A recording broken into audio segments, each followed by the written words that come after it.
क्यों नमस्कार। पटना बिहार से मैं अमिताभ कुमार दास, आईपीएस 94 बैच, और आप देख रहे हैं मेरा अपना यूट्यूब चैनल दास बोले बिंदास। क्योंकि जब बुज़दिलों ने मुंह में दही जमा लिया हो तो दास का बिंदास बोलना जरूरी हो जाता है। साथियों, खबर यह है कि हरियाणा चुनाव में भाजपा की पक्की हार देखकर हमारे बैल बुद्धि प्रधानमंत्री इतना घबरा गए हैं कि वो एक बलात्कारी बाबा के चरणों में लौटने लगे हैं। अब ये पूरा वीडियो आखिर तक दिल थाम कर देखिए। साथियों, सबसे पहले मैं इस बाबा के बारे में बताता हूँ। इस बाबा का नाम है बाबा गुरमीत राम रहीम इंसान। ऐसे संक्षेप में लोग इसको राम रहीम के ही नाम से जानते हैं। 1990 में इसने हरियाणा के सिरसा जिले में डेरा सच्चा सौदा पर कब्जा कर लिया। अब ये डेरा क्या होते हैं, तो जो पंजाब और हरियाणा राज्य है उसमें इन डेरों का बहुत कल्चर है, पुराना है। उन लोगों का कल्चर कैसे जगह जगह डेरे रहते हैं, एक तरह का उनको आश्रम समझिए। और इन डेरों पर एक गुरु का कब्जा होता है, उनके हजारों अनुयायी होते हैं उनका जयकारा लगाने के लिए और उल्लू बनने के लिए। ज्यादातर डेरे उल्लू नहीं बनाते हैं, लेकिन कुछ बनाते भी हैं। तो 1990 में राम रहीम ने कब्जा कर लिया और इसके बारे में कहते हैं कि इसने खालिस्तानियों की मदद से डेरा सच्चा सौदा पर कब्जा किया। उसके बाद राम रहीम के अनुयायियों की संख्या बढ़ती गई और कुछ ही दिन में पूरे हरियाणा में इसके लाखों अनुयायी हो गए, जिससे बड़ी संख्या में जो अनुयायी थे वो दलित समुदाय से आते थे। मतलब राम रहीम का एक अच्छा खासा वोट बैंक भी बन गया, इसलिए नेताओं में भी उसकी पूछ बढ़ गई। अब ये जो राम रहीम बाबा है, ये आप कह सकते हैं बहुत 2 नंबर का बाबा, बहुत अय्याश बाबा, खूनी बाबा, छली कपटी प्रपंची लोभी कामी, मतलब सर्व अवगुण संपन्न बाबा है। कुछ लोग होते हैं दुनिया में सर्व गुण संपन्न होते हैं, मगर ये बाबा राम रहीम जो है ये सर्व अवगुण संपन्न बाबा है। अब इस बाबा ने क्या किया कि इसका एक छोटा सा बेडरूम था जिसको ये गुफा कहता था, और उस गुफा में ये अपनी शिष्याओं को यानी कि साध्वियों को, खास के जो कम उम्र की रहती थी साध्वियों को बुलाता था। कहा जाता था कि बाबा की सेवा करनी है, और बाबा तो बाबा थे, तो सेवा क्या करता बाबा, वो उन साध्वियों के साथ रेप करता था, दुष्कर्म करता था। और बाबा का इतना आतंक था, बाबा ने इतने गुंडे पाल रखे थे कि किसी को कानो कान खबर नहीं होती थी। जो साध्वियां भी शिकार होती थी वे भी अपना आंसू का घूंट पी के रह जाती थी। लेकिन एक बार ऐसा हुआ कि 2 साध्वियों ने हिम्मत जुटाई और उन्होंने एक गुमनाम चिट्ठी लिख दी पंजाब हरियाणा हाईकोर्ट चंडीगढ़ के चीफ जस्टिस को, मुख्य न्यायाधीश को, जो उच्च न्यायालय के थे। उनको एक चिट्ठी लिख दी बिना अपना नाम उजागर किए हुए कि ऐसा ऐसा यहाँ हमारे साथ हुआ है, आप हम लोग को न्याय दीजिए। उन्होंने ये चिट्ठी बहुत लोगों को लिखी, प्रधानमंत्री को भी लिखी, गृह मंत्री को भी लिखी, मुख्यमंत्री, राज्यपाल, बहुत लोगों को लिखी। लेकिन जैसा सरकारी महकमों में होता है, ज़्यादा जगह उनकी जो चिट्ठियाँ थी वो ऐसे ही कूड़े के ढेर में चली गई। लेकिन पंजाब हरियाणा के जो भी वहाँ चीफ जस्टिस उस जमाने में थे, उनको लगा कि अरे ये तो बड़ी गंभीर बात है। तो उन्होंने जो सिरसा जिला है उसके डिस्ट्रिक्ट जज को, उसके जिला जज को आदेश दिया कि वो इस पूरे मामले की जांच करके एक रिपोर्ट हाईकोर्ट को सौंपे। अब जिला जज बेचारे जांच करने गए तो आश्रम जो था वो तो ऐसा किले नुमा आश्रम था, ऐसी भारी किलेबंदी थी कि बेचारे जिला जज साहब घुस ही नहीं पाए। और जगह जगह वहाँ गुंडे मुस्टंडे बदमाश लोग खड़े थे दरवाजे पर, इधर उधर, जैसे किसी माफिया का अड्डा हो। तो जिला जज साहब बेचारे लौट गए। उन्होंने पंजाब हरियाणा हाईकोर्ट को रिपोर्ट दी कि भाई ये हमारे बस का नहीं है, इसकी जांच करना, इसकी जांच सीबीआई से करवाई जा सकती है। तो उनकी रिपोर्ट पर पंजाब हरियाणा हाईकोर्ट ने इस जांच को सीबीआई को सौंप दिया, जो है सेंट्रल ब्यूरो ऑफ इन्वेस्टिगेशन, जो है केंद्रीय जांच ब्यूरो। संयोग से ये जो जांच थी वो सीबीआई के एक अच्छे पदाधिकारी, ईमानदार पदाधिकारी के हाथ में चली गई। अब ये जो ईमानदार पदाधिकारी था ये तो सत्तू बांध के पड़ गया बाबा के पीछे, और इसने ये भी पता लगा लिया कि वो दो साध्वियां कौन है, जबकि जो मूल पत्र था साध्वियों का उसमें उन लोगों ने अपने नाम नहीं दिए थे। बाबा का ऐसा खौफ था। लेकिन सीबीआई ने जब जांच शुरू की तो उस पदाधिकारी ने पता लगा लिया कि वे साध्वियां कौन है। वे दोनों साध्वियां आश्रम छोड़ के जा चुकी थी, अपने अपने घर में रहती थी, बहुत खौफ में थी, लेकिन सीबीआई उनके पास पहुंच गई। अब इधर देखिए क्या दूसरा खेल क्या हुआ। उसी सिरसा जिले में एक छोटा मोटा अखबार था।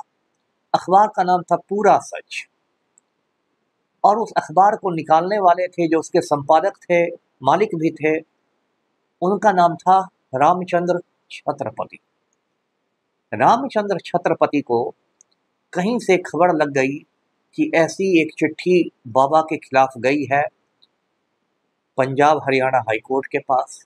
अब रामचंद्र छत्रपति खोजी पत्रकार थे, कोई गोदी मीडिया के पत्रकार थे नहीं कि मोदी दी की दलाली में ही जिंदगी कट जाए। तो रामचंद्र छत्रपति ने वो चिट्ठी कहीं से ऊपर कर ली, उपलब्ध कर ली, और वो चिट्ठी ज्यों की त्यों अपने अखबार पूरा सच में छाप दी। अब सोचिए कितनी हिम्मत का काम है। इसी को कहते हैं पानी में रह के मगर से बैर करना। उस सिरसा में बाबा का आश्रम था, डेरा सच्चा सौदा के सैकड़ों गुंडे मवाली थे, और बाबा राम रहीम का ऐसा असर था कि हरियाणा के मुख्यमंत्री भी उनके इशारे पर भरतनाट्यम करते थे। पूरा पुलिस प्रशासन बाबा के कमंडल में था। उस सिरसा में एक छोटे से अखबार ने, वो भी कोई बहुत बड़ा अखबार नहीं था, एक छोटे से स्थानीय अखबार ने, उसके संपादक रामचंद्र छत्रपति की हिम्मत की वजह से वो पूरी चिट्ठी छाप दी। उसके बाद तो हंगामा मच गया, भूकंप आ गया, राजनीतिक भूकंप, सियासी भूकंप, और बाबा की बड़ी किरकिरी हो गई, बड़ी फजीहत हो गई। अब बाबा राम रहीम इतने बड़े बाबा ठहरे, उन्होंने कहा कि अरे ये तो गलत कर दिया, इसने तो गुस्ताखी कर दी, इसको तो परलोक भेजना पड़ेगा रामचंद्र छत्रपति को। तो बाबा ने अपने कुछ गुंडे मवालियों को बुलाकर कहा कि इस जो संपादक है बड़ा बहादुर बनता है, इसका कत्ल कर दो। तो वो जो रामचंद्र छत्रपति थे वो अपने घर में शाम में आए थे। उसके बाद रात के डिनर की तैयारी हो रही थी, रात के खाने की। उसी समय उनको बाहर से एक दो लोगों ने आवाज दी। रामचंद्र छत्रपति बाहर निकले, उनको गोलियों से छलनी कर दिया गया, और रामचंद्र छत्रपति जो एक बहादुर पत्रकार थे वो शहीद हो गए बाबा की पोल खोलने की वजह से। उसके बाद जो होना था वही हुआ। वहां की पुलिस ने ऑपरेशन लीपापोती शुरू कर दी, है ना। जैसे बिहार की पुलिस है जो पलटू राम के इशारे पर अनंत सिंह को बचाते फिरती है, तो वही हाल कमोबेश हरियाणा का भी था। वहां की पुलिस ने बिल्कुल लीपापोती शुरू कर दी और इस केस को बिल्कुल बर्बाद करके रख दिया। लेकिन एक बहादुर व्यक्ति थे जस्टिस राजेंद्र सच्चर, वो हाई कोर्ट में जस्टिस रह चुके थे, उनकी बहुत इज्जत थी, और रिटायरमेंट के बाद सुप्रीम कोर्ट में वकालत कर रहे थे। उन्होंने इस मामले को उठा लिया और उन्होंने कहा कि मैं तो रामचंद्र छत्रपति को इंसाफ दिलवाऊंगा। अब justice Rajendra Sachar supreme court में आ गए और उन्होंने कहा कि इसकी तो जांच करवाई जाए, सीबीआई से करवाई जाए। जस्टिस राजेंद्र सच्चर की इतनी इज्जत थी सुप्रीम कोर्ट में कि सुप्रीम कोर्ट ने कहा कि यदि जस्टिस सच्चर ऐसा कह रहे हैं तब तो करवाना ही पड़ेगा। तो रामचंद्र छत्रपति हत्याकांड की जांच भी सीबीआई को सौंप दी गई, मतलब हरियाणा पुलिस के हाथ से निकल गई। तो अब देखिए ये बाबा दो तरह से घिरते जा रहे थे, राम रहीम घिरता जा रहा था। एक मामला था साध्वियों से रेप करने का, दूसरा मामला था रामचंद्र छत्रपति हत्याकांड। लेकिन बाबा के बड़े बड़े चेले थे, और 2017 तक आते आते हरियाणा में राम भक्तों की सरकार बन चुकी थी, भाजपा की सरकार थी, मनोहर लाल खट्टर जी की सरकार थी। ये जो खट्टर था ये बिल्कुल बाबा के चरणों में लुटते रहता था। उसके और भी जो पूरा कैबिनेट था वो भी बाबा के कमंडल के भीतर ही थे। तो कुछ हो नहीं रहा था। लेकिन तब तक सीबीआई ने चार्जशीट कर दिया बाबा को, आरोप पत्र समर्पित कर दिया, कहा कि हाँ बाबा ने इन दो साध्वियों के साथ गुफा में बुलाकर रेप किया। और उसके बाद सीबीआई कोर्ट ने बाबा राम रहीम को वर्ष 2017 में दोनों रेप के मामले में 10-10 साल की सजा सुना दी। मतलब 20 साल बैठिए बाबा, जेल में बिताइए 20 साल। और उसके बाद वहाँ भाजपा सरकार ने बाबा के गुंडे मवालियों को खुली छूट दे दी कि आओ भाई हिंसा करो। उन लोगों ने हिंसा की, उसमें कई लोग मारे गए, करोड़ों की संपत्ति स्वाहा हो गई। लेकिन बाबा राम रहीम के चरणों में थे मुख्यमंत्री। पूरे देश में मनोहर लाल खट्टर की बहुत निंदा हुई, लेकिन बाबा को मुख्यमंत्री बचा नहीं सके और बाबा राम रहीम पहुंच गया रोहतक जिले के सुनारिया जेल में 20 साल की सजा काटने के लिए। बाबा का सारे चमत्कार पेट में चले गए, सारा अध्यात्म पेट में चला गया, सारी गुंडागर्दी पेट में चली गई। उसके कुछ दिनों बाद ही इस मामले का भी ट्रायल शुरू हो गया, रामचंद्र छत्रपति हत्याकांड का। और उस केस में भी बाबा को उम्र कैद की सजा सुना दी गई। वैसे मुझे सजा सुनानी रहती तो मैं तो बाबा को फांसी पर लटका देता, लेकिन खैर न्यायमूर्ति ने अपने विवेक से बाबा को उम्र कैद की सजा सुनाई, आजीवन कारावास की। तो बाबा की गर्दन एक जगह और फंस गई। अब देखिए हरियाणा की राजनीति को समझिए। हरियाणा में भाजपा की सरकार है और भाजपा की हालत कुछ दिनों से वहां बहुत पतली हो गई है। जैसे पूरे देश भर में हालत पतली हुई है, हरियाणा में भी पतली हुई है, क्योंकि हरियाणा में बड़ी संख्या में जाट लोग रहते हैं और वो जाट लोग भाजपा से बहुत नाराज हो गए किसान आंदोलन को लेकर। आप जानते हैं नरेंद्र मोदी ने अपने आका गौतम अडानी के हुक्म पर 3 कृषि कानून बनाए थे, जिससे किसानों का सारा खून चूस के अडानी के चरणों में रख दिया जाए। हिंदुस्तान के बहादुर अन्नदाताओं ने 13 महीने तक, 1 साल से ऊपर आंदोलन किया, शांतिपूर्ण आंदोलन किया। दिल्ली के सीमा पर लाखों किसान डटे रहे। सिंघू बॉर्डर पर, टिकरी बॉर्डर पर 700 किसान शहीद हो गए। नरेंद्र मोदी और उसके गिरोह ने पूरी ताकत झोंक दी किसान आंदोलन को कुचलने की। लखीमपुर खीरी में उन पर गाड़ी चढ़ा दी गई, लेकिन किसान टस से मस नहीं हुए और अंत में नरेंद्र मोदी को पूंछ दबाकर टीवी पर अवतरित होना पड़ा। मोदी ने कहा कि मेरी तपस्या में ही कुछ कमी रह गई और तीनों कृषि कानून वापस ले लिए गए। लेकिन जाटों का गुस्सा भाजपा से कम नहीं हुआ, क्योंकि उनकी बहुत सारी मांगे अभी भी लंबित हैं, जैसे एमएसपी की मांग, न्यूनतम समर्थन मूल्य की मांग। इसी बीच महिला पहलवानों का भी मामला आया। भाजपा का एक गुंडा सांसद था वरिष्ठ राम भक्त ब्रजभूषण शरण सिंह, वो भारतीय कुश्ती महासंघ का अध्यक्ष था। वो महिला पहलवानों की छाती दबाता था और बोलता था जय श्री राम। तो महिला पहलवानों ने उसके खिलाफ जंतर मंतर पर धरना दिया और ये महिला पहलवान भी हरियाणा की ही रहने वाली थी, हरियाणा की ही छोरिया थी, विनेश फोगाट, साक्षी मलिक वगैरह। इसको लेके भी हरियाणा में लोगों का बहुत गुस्सा मोदी सरकार से हुआ। उसके बाद घबरा के नरेंद्र मोदी ने हरियाणा के मुख्यमंत्री को बदल दिया। मनोहर लाल खट्टर का बोरिया बिस्तर बन गया और नायब सिंह सैनी हरियाणा के नए मुख्यमंत्री बने। इसी बीच पेरिस ओलंपिक में भी विनेश फोगाट पदक से वंचित रह गई, क्योंकि नरेंद्र मोदी के गिरोह ने उसके खिलाफ षड्यंत्र किया। इस पर मैं एक अलग वीडियो बना चुका हूँ।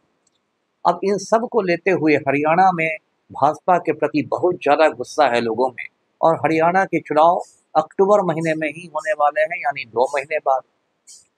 अब मोदी जी की हालत पतली है।